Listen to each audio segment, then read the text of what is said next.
Israël, comment ça marche? Vous allez adorer comprendre Israël. Israël, comment ça marche? Sur Studio Kalita.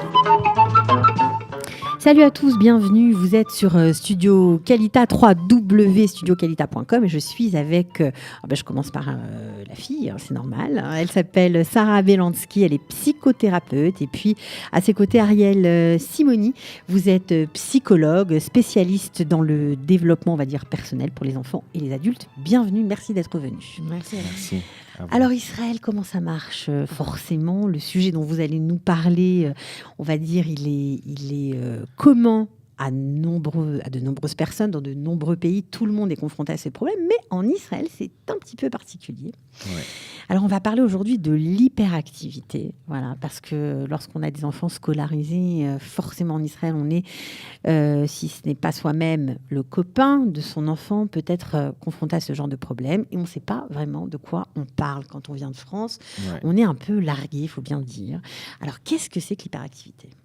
Alors, l'hyperactivité, c'est un état actif, on va dire, au niveau comportemental, qu'on va trouver aussi bien chez l'enfant que chez l'adulte. Mais bon, s'il s'agit de parler de l'hyperactivité chez l'enfant, ça va être justement des comportements de pouvoir d'être amené à exécuter plusieurs tâches en même temps, d'être énergique. Alors justement, il y a plusieurs formes d'hyperactivité. C'est ça, parce que énergiques, ils sont tous énergiques, nos enfants, ça c'est sûr. C'est ça. Et justement, le principe, c'est de faire la différence entre hyperactif au sens énergique et quelqu'un qui peut faire des choses, qui a besoin de bouger, d'être actif, mais dans un sens intensif. Et celui qui, en fait, se retrouve à avoir plusieurs tâches à faire, mais sans pour autant arriver à les terminer. Ça veut dire quelqu'un qui est confronté à une espèce d'anarchie dans les ordres que son cerveau reçoit et qui ne sait pas un peu prioriser, on va dire, les tâches qu'il doit faire. Et donc, du coup, il est complètement paniqué ou il n'arrive pas à faire, notamment à l'école, ce qu'on attend de lui. C'est ça le problème ? C'est ça. Vous avez bien résumé, oui. C'est ça, oui. C'est ça le problème. Comment on diagnostique, Sarah Belansky, un hyperactif ? Alors, déjà, ça peut passer en premier par les professeurs qui peuvent voir chez un enfant justement de l'hyperactivité. Et ensuite, les professeurs vont demander aux parents d'aller voir un neurologue qui, lui, va diagnostiquer cette hyperactivité. Ça se passe dans tous les pays du monde comme ça, ou c'est simplement en Israël que ça se passe comme ça ? Alors, dans tous les pays, dans la mesure où ceux qui vont identifier en premier, ça va être les enseignants. Les professeurs, ouais. Voilà, les professeurs, puisqu'ils vont remarquer en soi... Parce que si on parle d'hyperactivité, on parle de trouble d'attention. C'est-à-dire que l'enfant, il a du mal à se poser, à se concentrer, à être attentif au cours. Et c'est plutôt dans ce cadre-là qu'on va pouvoir s'en rendre compte. Donc, les enseignants alertent les parents se retrouvent à aller consulter dans un premier temps un généraliste et puis ils sont orientés vers un neurologue. Mais c'est un peu la panique en général chez les parents quand on leur dit vous devez aller voir un neurologue. On pense tout de suite, quand on n'a pas grandi ici, à une maladie mentale ou quelque chose de beaucoup plus grave, parce que neurologue... Pour un trouble, on va dire, de l'attention, ça paraît un peu gros, non ?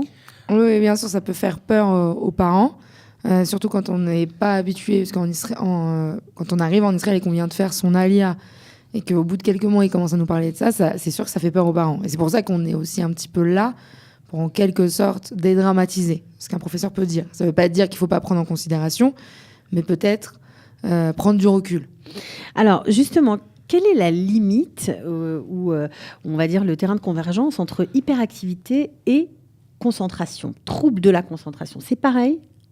Non, on peut souffrir d'un trouble de concentration et ne pas souffrir d'hyperactivité. Ça veut dire quoi? Être très calme, par exemple, faire ses devoirs, rester assis, mais passer d'un truc à l'autre pendant qu'on nous parle, toucher sa gomme, son crayon. Et avoir du mal à se concentrer en cours. Un enfant, il va écouter, et puis au bout de 5 minutes, son cerveau va penser à autre chose, va se concentrer sur autre chose, et puis après, de nouveau, il va essayer de se rencontrer. C'est vraiment un problème de concentration, c'est-à-dire... Je vous parle et au bout d'un moment, au bout d'une minute, On est vous ailleurs. pensez à autre chose. D'accord. Et donc, quand on a ce trouble de conversation, on est diagnostiqué hyperactif ou pas? Alors justement, c'est ça. C'est-à-dire que déjà, quand on voit un enfant hyperactif, on se pose déjà la question, est-ce que c'est un enfant qui est énergique ou est-ce qu'il a un trouble d'attention qui est associé à cette hyperactivité? Ensuite, à partir de là, on va finalement considérer que il y a un problème en soi qui du coup peut être traité par qui va être orienté par le neurologue.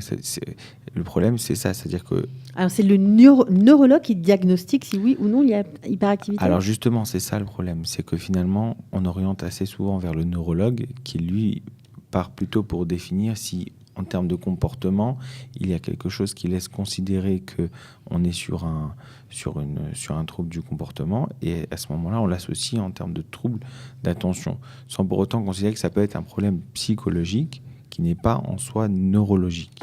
C'est ça. Donc, parce que bon, un trouble d'attention, on irait plutôt voir un psychologue en général, plutôt Voilà. qu'un neurologue. Alors, comment faire le choix? Comment décider? C'est compliqué. Alors justement, c'est faire la différence entre un problème d'attention et un trouble d'attention, qui en soi va nous permettre de dire, voilà, trouble d'attention, c'est au niveau du traitement de l'information que la personne a du mal à comprendre, à intégrer certaines choses, elle va traiter l'information plus lentement, et l'hyperactivité est une façon pour elle de pouvoir gérer cette information. C'est-à-dire que le fait qu'elle soit justement sur plusieurs actions, ça lui permet d'une certaine façon de compenser ce trouble, mais en même temps, ça la perturbe. Et là, on est sur du neurologique. D'accord. Alors vous êtes thérapeute, je crois que vous avez été amené à travailler ensemble lorsque vous faisiez, Sarah, une recherche sur un médicament qu'on appelle la Ritaline. On en parlera un peu plus tard dans une autre émission probablement. Mais restons un peu focalisés sur ça. Vous avez des techniques, vous, lorsque vous avez des familles qui viennent vous voir pour les aider à gérer ce problème de manque de concentration, de mauvaise concentration? Alors, moi, déjà, en premier, je vais me concentrer sur le fait qu'est-ce qui ne va pas. C'est-à-dire l'enfant, s'il a l'hyperactivité ou un manque de concentration, mais si réellement c'est quelque chose qui est neurologique ou c'est par rapport à son entourage. C'est-à-dire que ça peut être aussi parce qu'il est perturbé d'avoir fait son ALIA. À la maison, ça se passe peut-être pas bien, c'est compliqué quand il rentre à la maison à faire ses devoirs. Il n'y a personne qui peut l'aider parce que les parents ne parlent toujours pas hébreu. Je vais réellement essayer de voir où est le problème. Mais généralement, si l'enfant a un problème d'hyperactivité, je vais travailler avec lui sur une thérapie qui s'appelle l'imagination active. Et je vais aider l'enfant, justement, lui, à gérer son énergie, à gérer ses émotions. Comment aussi. En visualisant des scènes compliquées, par exemple? Oui, aussi en apprenant à se relaxer, c'est-à-dire à travailler sur sa relaxation, sur sa respiration. Et sur ses émotions aussi. Parce que, En général, ce sont des enfants qui sont très stressés? Oui, et c'est des enfants, par exemple, s'ils vont être en colère, ils vont pas savoir du tout gérer leur colère. Ils vont prendre quelque chose, le jeter, ça va être insupportable pour eux. Cette émotion qui est la colère va être insupportable, donc ils vont devoir agir et faire quelque chose. Donc moi, j'essaye avec eux de traduire autrement cette colère, avec cette technique.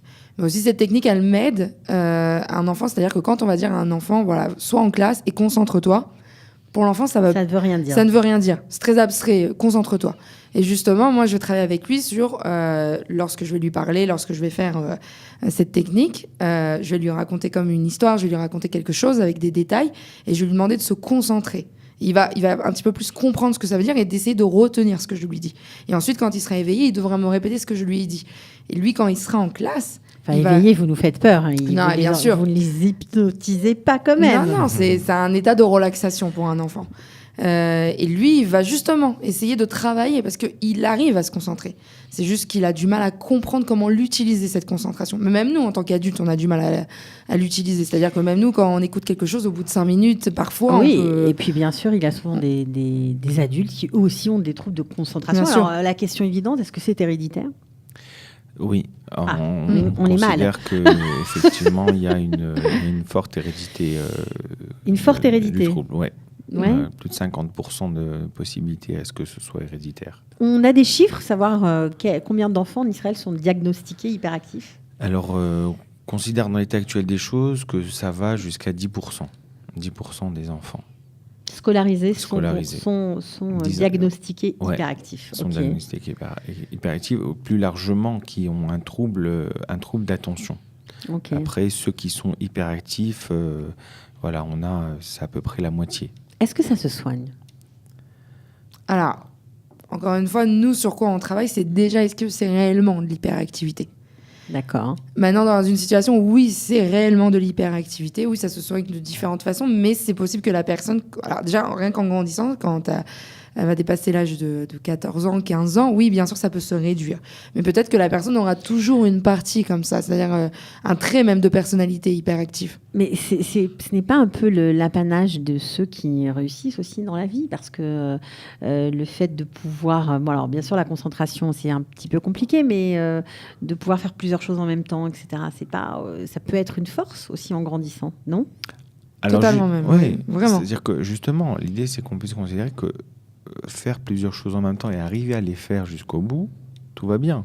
Mais le souci, c'est d'en arriver à être diffus dans ses actions, c'est-à-dire faire plusieurs choses en même temps Et ne pas les finir. et ne pas les finir. Mhm. Comme un enfant qui va se retrouver en classe, en train de... À un moment donné, il va être en train d'écouter l'enseignante, et puis en même temps, il va se mettre à parler aux élèves d'à côté, il va se mettre à toucher son crayon, avoir besoin de le manier dans sa main, avoir besoin de faire plusieurs choses en même temps aussi. C'est ça la gestion de la problématique. L'une Bon, et d'ailleurs, après on l'autre. connaît tous des adultes aussi. Il n'y a pas que les enfants, après tout, qui font plusieurs choses et puis qui ne les finissent pas, qui ont du Oui, mal bien à sûr, aller jusqu'au bout d'une tâche, qui se retrouvent à la fin de la journée en se disant « Ah, j'ai pas fait ça ». Voilà. Et du coup, qui n'arrivent à rien faire de bien, entre guillemets. C'est ça le souci. Ils n'arrivent pas à aller jusqu'au bout de Ils leur sont projet. pris sur plusieurs choses. Leur environnement les attire, les stimule. Donc, ils y vont. Et tout ce qu'ils voient autour d'eux, ils vont être attirés par ça. Mais finalement, ils vont rien pouvoir faire jusqu'au bout. Alors, on pourrait parler encore avec vous des heures, mais ça tombe bien parce qu'on va en profiter. On fera probablement d'autres émissions. Donc, hyperactivité, le diagnostic, le manque de concentration. Si ça vous a plu, eh ben, vous allez pouvoir même cliquer en bas du lien qui apparaît sur votre page Facebook et puis revoir l'émission. Voilà, c'était Ariel Simoni et Sarah Abelansky, psychothérapeutes spécialisées dans l'imagination active, les techniques de programmation neurolinguistique, évidemment. Et puis, vous, Ariel Simoni, psychologue. Voilà, merci d'être venu. Puis on se retrouve pour une prochaine émission. Merci Ça beaucoup. marche. Merci à vous. Israël, comment ça marche? Vous allez adorer comprendre Israël. Israël, comment ça marche? C'est tout de suite sur Studio Kalita.